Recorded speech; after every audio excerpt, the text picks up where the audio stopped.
आज ही Doubtnut app download करें। Doubtnut पर होगा अब आपके सभी मैथ्स, केमिस्ट्री, फिजिक्स और बायोलॉजी डाउट्स का सफाया।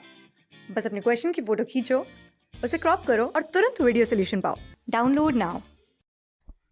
यहाँ हमारे सामने दो कॉलम दिए हुए हैं जिनमें को हमें मैच करना है। कॉलम ए में हमें दिया हुआ है, यानी कॉलम 1 में हमें दिया हुआ है पहला ए जो है हमारा osmosis, B active transport, C passive transport. और कॉलम 2 में हमें क्या दिया हुआ है कि यहाँ पे अगर हम लोग इन शॉर्ट बोलें तो एनर्जी की बात हो रही है। ठीक है, कि जो 1 है without any requirement of energy, जो 2 है energy ATP energy is utilize. ठीक है, तो यहाँ पे अब हमको ये समझना होगा कि किसी भी सेल में human body, plant cell, bacterial cell में जो भी सेल के अंदर ट्रांसपोर्ट होता है वो 3 तरीके का होता है। कैसा कैसा? पहला होगा, मतलब 3 टाइप्स में बता रही हूँ, तो एक्टिव ट्रांसपोर्ट, दूसरा पैसिव ट्रांसपोर्ट, ठीक है, और तीसरा कैसा होगा? ऑस्मोसिस होगा। अब यहाँ पे जो ऑस्मोसिस है, सबसे पहले उसी से शुरू करते हैं। तो जो हमारा ऑस्मोसिस है वो क्या है कि ऑस्मोसिस में बेसिकली किसके मूवमेंट की बात हो रही है? वाटर के मूवमेंट की बात हो रही है। ठीक है, वाटर यहाँ पे क्या होता है कि सिंपल जहाँ पे कंसंट्रेशन ग्रेडियंट प्रेजेंट होगा वहीं पे ये सिंपल जाएगा, मतलब जहाँ पे पानी कम होगा वहाँ पे ये फ्लो कर जाएगा। ठीक है, ये कहने का मतलब है। ठीक, तो कंसंट्रेशन ग्रेडियंट के बिहाफ पे ही वाटर का क्या होता है? मूवमेंट होता है। यहाँ पे जो है एनर्जी का लॉस नहीं होता है, नो यूज, एनर्जी का कोई यूज नहीं होता है। बाकी आगे बात करें अब हम यहाँ पे एक्टिव ट्रांसपोर्ट की, तो जो एक्टिव ट्रांसपोर्ट है वो क्या है?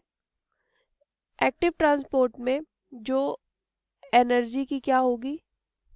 एनर्जी का यूज होगा एक्टिव ट्रांसपोर्ट में, मतलब कि एटीपी यहाँ पे लॉस करेगा। और एक्टिव ट्रांसपोर्ट में क्या होगा कि यहाँ पे कंसंट्रेशन ग्रेडियंट के जो होगा अगेंस्ट में मॉलिक्यूल मूव करेगा। ठीक है, कंसंट्रेशन ग्रेडियंट के अगेंस्ट में। ठीक, ये हो गई हमारी किसकी बात? एक्टिव ट्रांसपोर्ट की बात हो गई। अब हम लोग बात करते हैं किसकी? पैसिव की। पैसिव ट्रांसपोर्ट भी ऑस्मोसिस के जैसा ही सेम होता है। ठीक है, इसमें क्या होगा कि एनर्जी का यूज नहीं होगा। ठीक है, और ये भी क्या होगा? कंसंट्रेशन ग्रेडियंट पे ही इसमें सारे मूवमेंट होते हैं, अगेंस्ट में कुछ नहीं होगा। अगर कंसंट्रेशन ग्रेडियंट है तो मॉलिक्यूल मूव कर जाएगा, नहीं है तो नहीं मूव करेगा।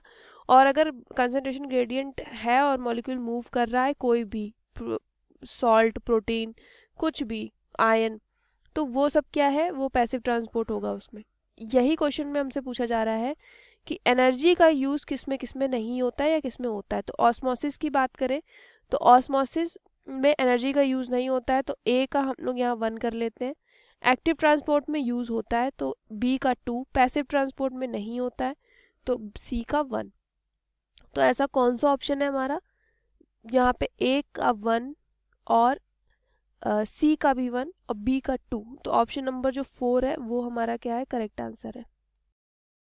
क्लास 6 से 12 से लेके नीट, IIT, जेई मेंस और एडवांस के लेवल तक 10 मिलियन से ज्यादा स्टूडेंट्स का भरोसा। आज ही डाउनलोड करें डाउटनेट ऐप या व्हाट्सएप कीजिए अपने डाउट्स 8400 400 400 पर।